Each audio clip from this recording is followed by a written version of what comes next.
This is Andi Purewal for Boxing News. I'm joined by promoter Eddie Hearn here in Birmingham. Eddie, welcome to God's Country, day 2. Telling me about the mixed grills I've got. It's very nice around here, actually. Had a nice stroll around last night to Sainsbury's. And nice, feels good. Good to have boxing back in Birmingham, obviously. Kind of mixed bag over the years, if I'm honest, in terms of the success of the shows.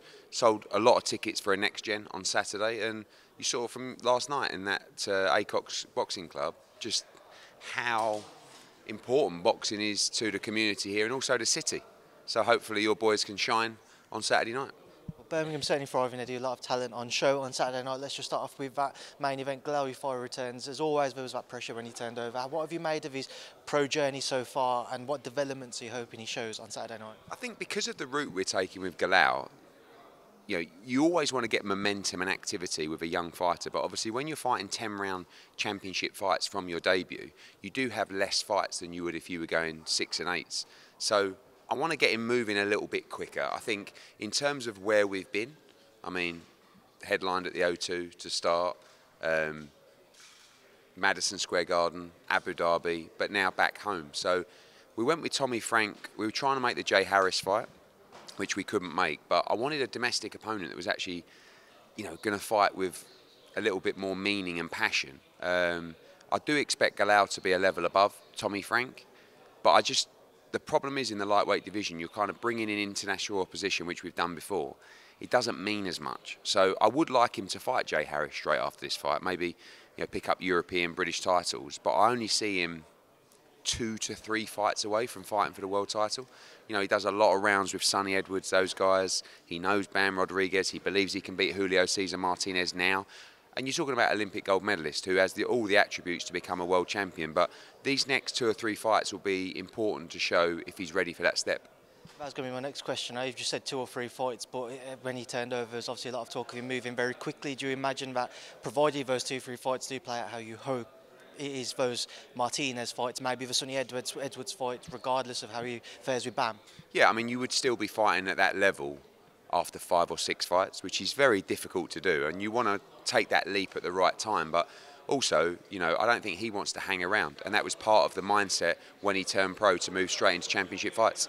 Sol Dacres returns. Talking about what you're hoping to see from him. I think Sol is a little bit of not an unsung hero of the heavyweight division, but little bit of a sort of quiet force. I mean, last time out was his first kind of step up. He dealt with that fantastically, and actually it was quite a devastating performance. I think early on, when you're fighting big, heavy guys that don't get stopped, it's difficult to actually look destructive versus fighting someone who's coming to win. Actually got a good fight this Saturday.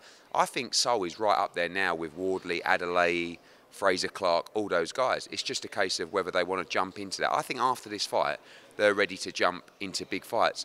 And if those guys are tied up or busy, obviously Wardley, Adelaide particularly, I think you might see Sol surprise a few people and go a little bit faster in a direct route, fight a Takam or someone like that and make a big statement. He's got the ability to win those fights, and he's got a good fight on Saturday. So is Pattinson and kind of Walker's an interesting fight as well? Really good fight. And look, obviously on the internet these days, everyone knows about your future schedule plans, and one of those, of course, is Cyrus Pattinson to be in a big fight in Newcastle. It's very difficult when you go into a fight like this against a local opponent who's game as a butcher's dog to not think about what might be if you win. And what might be if he wins is Cyrus is going to headline in Newcastle. I might as well just say it and pile the pressure on. But that is a really, really good fight. And he's, Cyrus is going to have to come through that to prove his worth as a headline act. Ed, you've obviously had a night to kind of mull things over after the news broke about Alycia Baumgardner's positive test yesterday. The statements released, you said beforehand, there wasn't really much you could say until those statements come out. What can you say now? Yeah, you've seen it. I mean, obviously we confirmed that at the weekend we received notification that there was an adverse finding in Alycia Baumgardner's test. That followed previous tests and tests a couple of days after, where fight night test, which she was negative. So she's shocked and probably a bit confused, and now she has to go through that process. Obviously, once we receive that information, the governing body is aware, the sanctioning bodies are aware as well, and it looks like they're beginning that process now already. I think that one of the problems with testing is what happens when there is an adverse finding, and hopefully there can be a clear procedure for her to try and clear her name. Obviously, it's going to be a difficult task ahead. We'll give her all the support we can, but she's going to have to go out and obviously explain the findings of that test. And yeah, that's what happened. Disappointing, obviously, for everybody, Alycia, for the sport, for Matchroom, but we'll give her the chance, and she deserves the chance to explain herself and clear her name, and that's the process now. Drug-free sport was who did the test. Was VADA involved with the build-up to this fight? No, drug-free sport. Yeah, we use both drug-free sport and VADA for testing our athletes.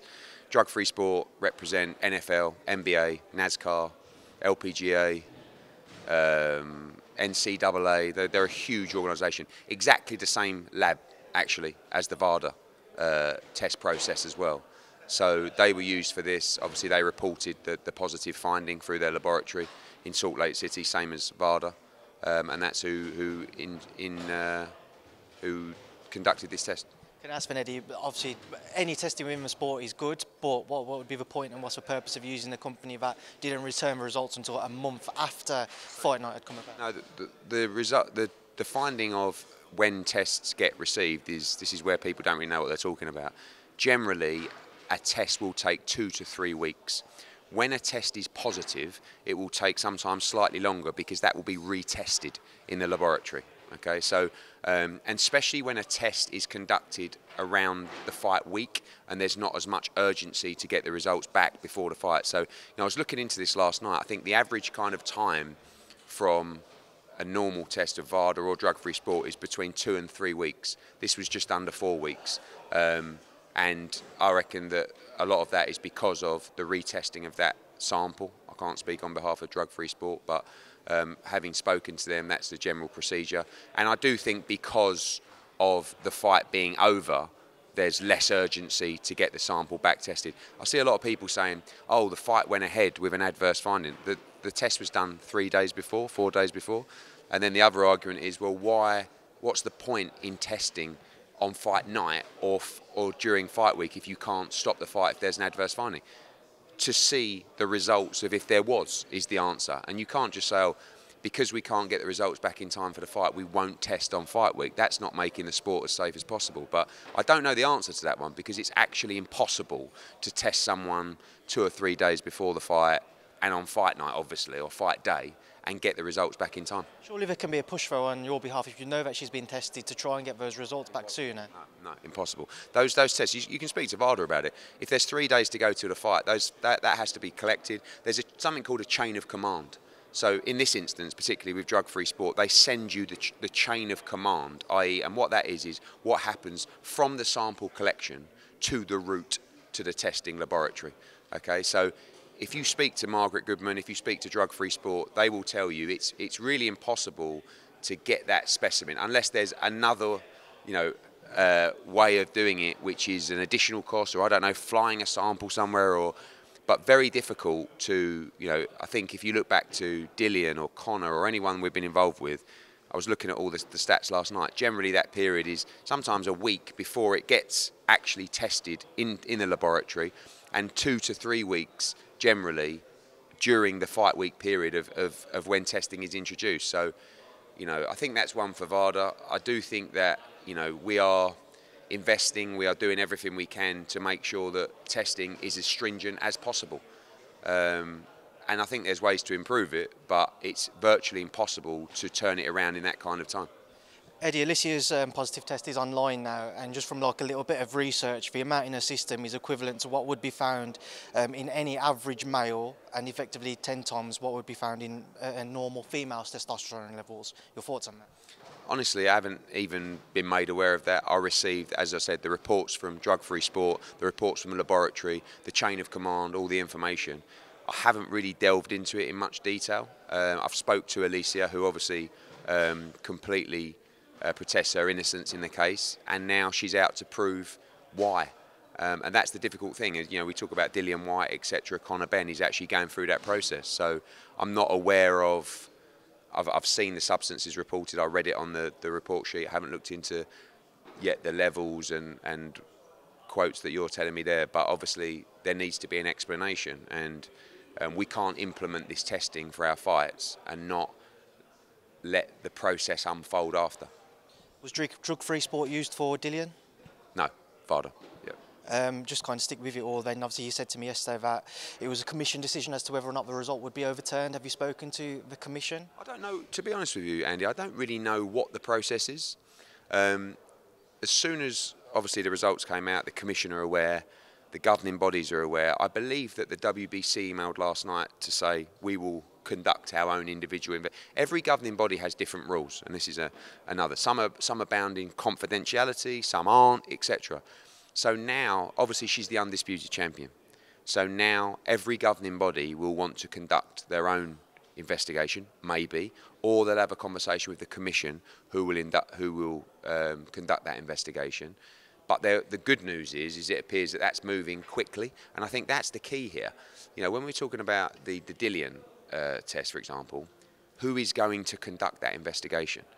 And we can implement as much testing as we want into that process, but what we can't do is conduct an investigation. I mean, we'd be laughed out of town. You imagine from, you know, already, you know, we get accused of various different things, but ultimately, if we're paying for the testing, we need somebody to deal with the situation if there's an adverse finding. We can't.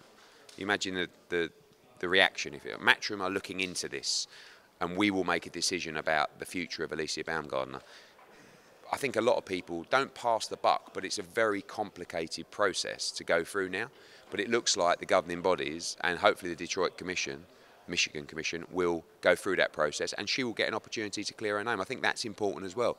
I think, you know, it should be innocent until proven guilty, and she has to go through that process with her legal team now and look into why this has happened. Is there any truth that Alycia turned down her most recent contract offer from you guys? We were in contract negotiations. She's got another fight.